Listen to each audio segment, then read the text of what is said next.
हाँ, मेरे ही कारण, मेरी ही भूल के कारण स्वामी के साथ ये अनहोनी स्थिति हुई है। क्या करने से मेरे स्वामी वापस आएंगे?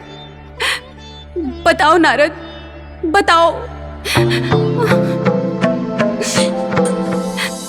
शौनकेंद्र, इसलिए बड़े कहते हैं कि वाणी और बाण एक समान होते हैं। बाण हमारे शरीर को चोट पहुंचाते हैं और दूसरी तरफ वाणी हमारे हृदय को चोट पहुंचाती है, हृदय को छलनी छलनी कर देती है। बाण से लगी चोट तो कुछ दिनों में ठीक हो जाती है, पर वाणी की वजह से लगी हुई चोट का कोई इलाज नहीं है। मुनि श्रेष्ठों, सत्यवान लोगों की बातें बहुत ही शक्तिशाली होती हैं, इसलिए निरंतर श्री हरि को याद करने वाले हम सबको कुछ भी कहने से पहले अच्छी तरह से सोच समझकर कुछ भी बोलना चाहिए। गुरुवर, आम जीवन में ऐसा करना संभव नहीं है। क्यों संभव नहीं है? बिना सोचे समझे बात करना अच्छा नहीं है। हमारे मुख से निकली बात सामने वाले के मन को शांति प्रदान करनी चाहिए या फिर ज्ञान देना चाहिए। हमारी बातों से उन्हें श्रेयस मिलना चाहिए। दर्द पहुंचाने वाली बातों पर वो लोग दुखी हो जाएंगे और हमारे शत्रु बन जाएंगे। पर वही बातें अगर उनमें उत्साह भर दे तो वे ऊंची सफलता प्राप्त करेंगे और हमारे मित्र बनेंगे। हमें ये नहीं भूलना चाहिए कि हम लोगों के द्वारा किए गए बातों के अनुसार ही हम अपने शत्रु और मित्र बनाते हैं। मुनिवर, बातों के विषय में आपने जो भी कहा है वो अद्भुत है, बहुत अद्भुत। परंतु जिस हयाग्रीव के बारे में लक्ष्मी देवी ने श्री हरि से कहा वो कौन है? क्या सच में उस नाम का कोई असुर है या फिर लक्ष्मी देवी का मन रखने के लिए श्री हरि ने जो भी कहा वो झूठ था क्या कि हयाग्रीव असुर है? शौनक मुनींद्र, हयग्रीव नाम का असुर कोई छोटा मोटा असुर नहीं है, वो एक भयानक असुर है। उसके 4 भाई हुआ करते थे, महाकेतु, क्रोधासुर, भूमासुर और बाहुबली। ये सभी असुर इतने वीर थे कि सभी देवताओं को परेशान करते थे। प्रतिदिन पंचभूतों को धमकाकर अपनी प्रार्थना करवाते थे।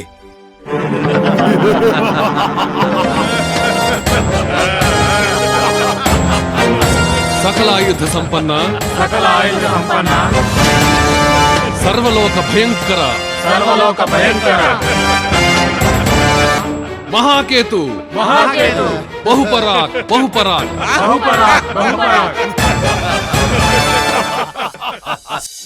सारे लोगों को अपने वश में करने के लालच में एक एक करके श्री हरि से 1000 वर्षों तक युद्ध करने की बात को तो मैं आप लोगों को पहले ही बता चुका हूँ।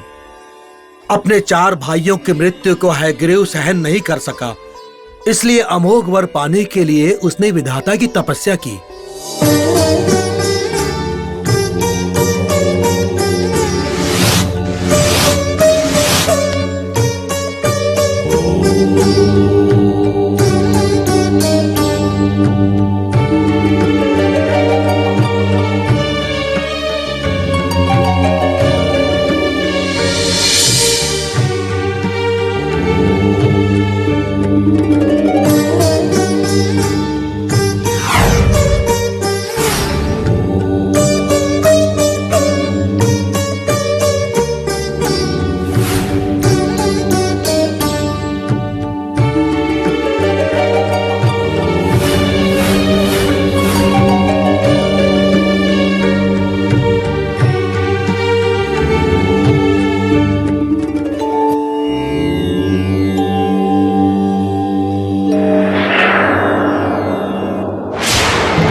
हयग्रीवासुर,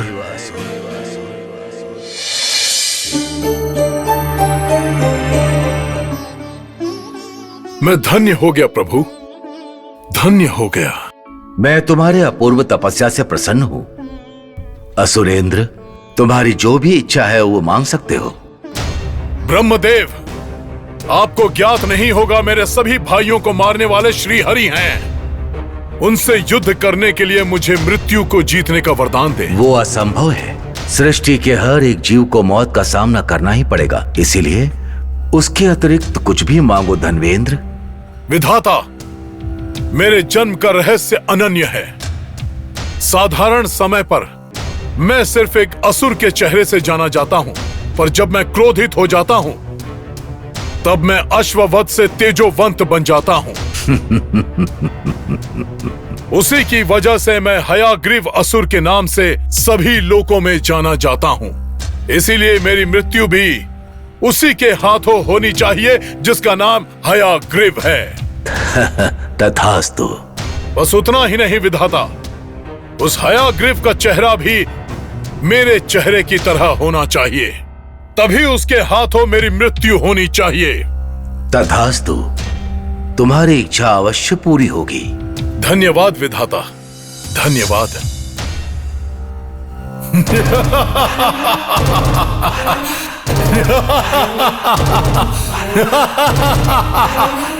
श्री हरि, अब हयाग्रीव के हाथों से ही तुम्हारी मृत्यु होगी।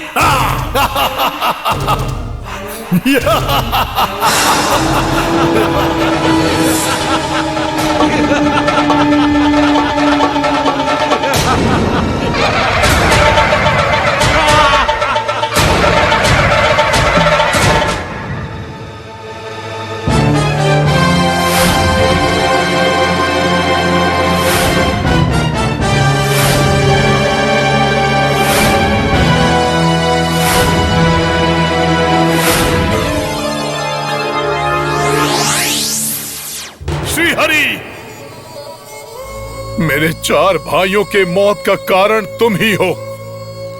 मैं तुम्हें जिंदा नहीं छोड़ूंगा। इस हयाग्रीव असुर से टकराने से तुम्हारी मृत्यु होगी। अपने माया और छल से धोखा देकर मेरे भाइयों को मारने वाले हो तुम। इसका परिणाम तुम्हें भुगतना होगा। तुम्हारे टुकड़े टुकड़े कर दूंगा मैं। हमारे मानव जात के लोगों ने स्वयं को यह समझ लिया है कि अपने चाल चलकर जीतने से अच्छा न्याय की तरफ खड़े होकर हार मान लेना ही बेहतर है। इस हयग्रीव असुर से दुश्मनी कितनी हानिकारक है, यह मैं तुम्हें आज दिखाऊंगा। सावधान हरि, मैं आ रहा हूं।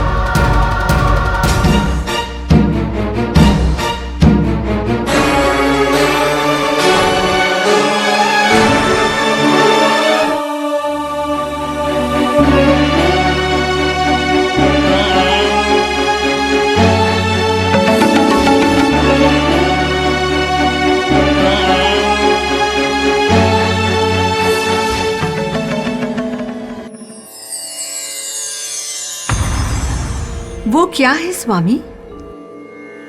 देवी।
श्री हरि, मेरे इस आक्रोश से तुम बच नहीं सकते।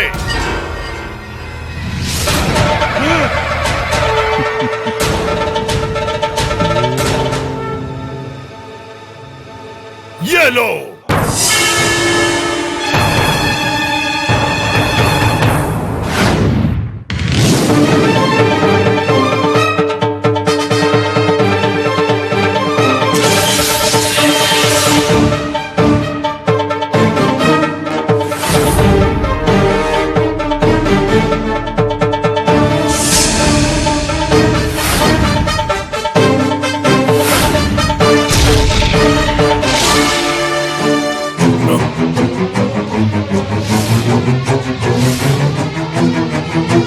ए श्री हरि, मेरे भाइयों को मारा है तुमने, तुम्हें भी मृत्यु प्राप्त होगी।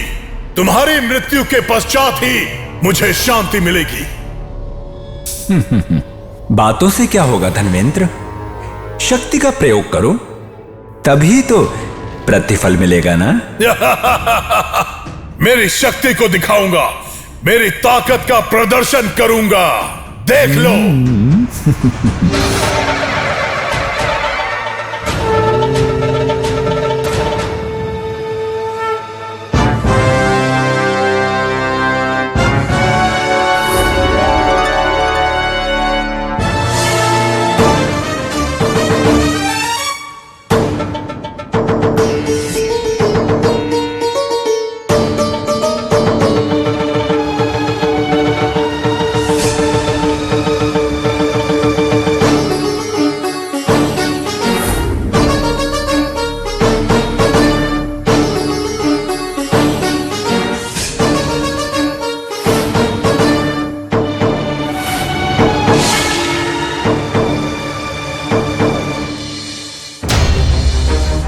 हे विष्णु, अगला वार तुम्हारे लिए पर्याप्त होगा।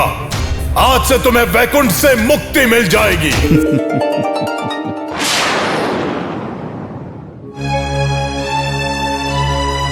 स्वामी, उस हयग्रीव असुर को श्रीहरि मार सकते हैं क्या? उसमें कोई संदेह नहीं है देवी। पर आपके वरदान के बाद तो वो और भी ताकतवर बन गया है। श्रीहरि उससे 1000 सालों से युद्ध कर रहे हैं, पर उसमें तो जरा से भी थकान नहीं दिख रही। देवी, हयग्रीव कोई साधारण असुर नहीं है। पिछले जन्म की घोर तपस्या के कारण और उसने त्रिमूर्तियों से भी युद्ध करके जितनी भी ताकत पाई है, उसी तपस्या का फल है ये कि अभी तक हरि के हाथों से वो मारा नहीं गया। तो फिर आज उसकी मौत जरूर होगी ना? अवश्य होगी, अवश्य होगी। पर मुझे एक संदेह आया है। वो क्या देवी? ऐसे असुरों ने तपस्या करने के बाद आप वरदान क्यों देते हो?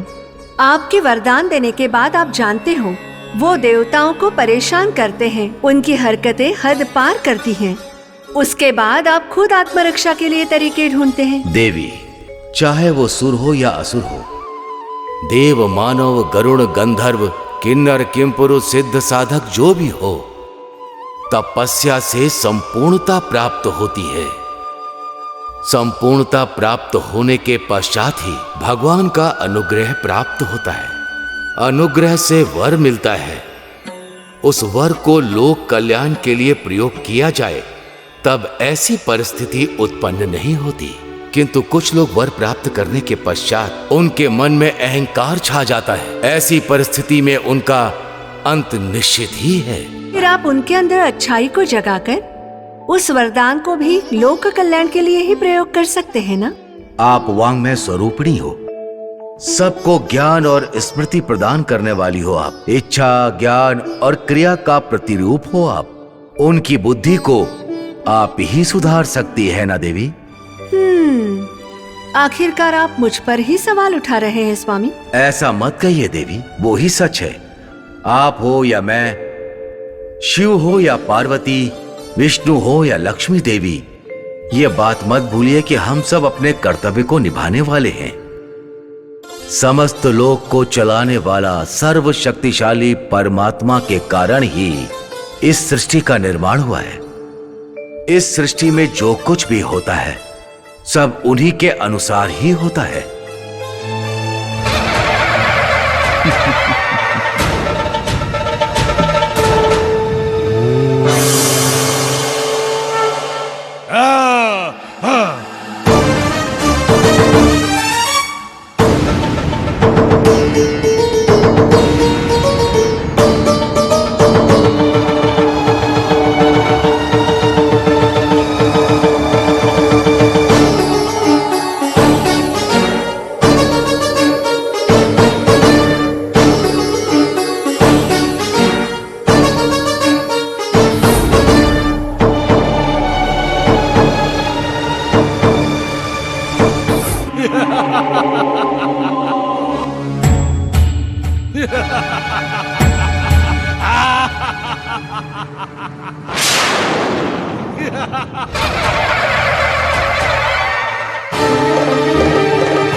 परमात्मा रूप विकराल रूप करुणाकारी विनाशक रूप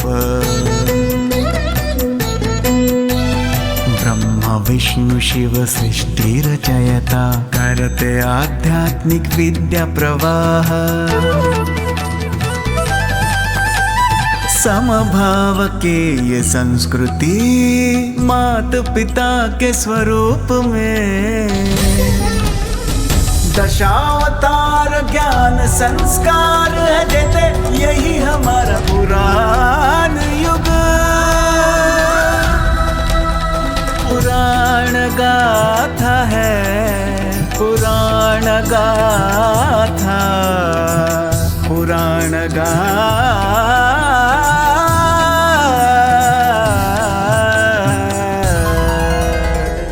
पुराण गाथा है ये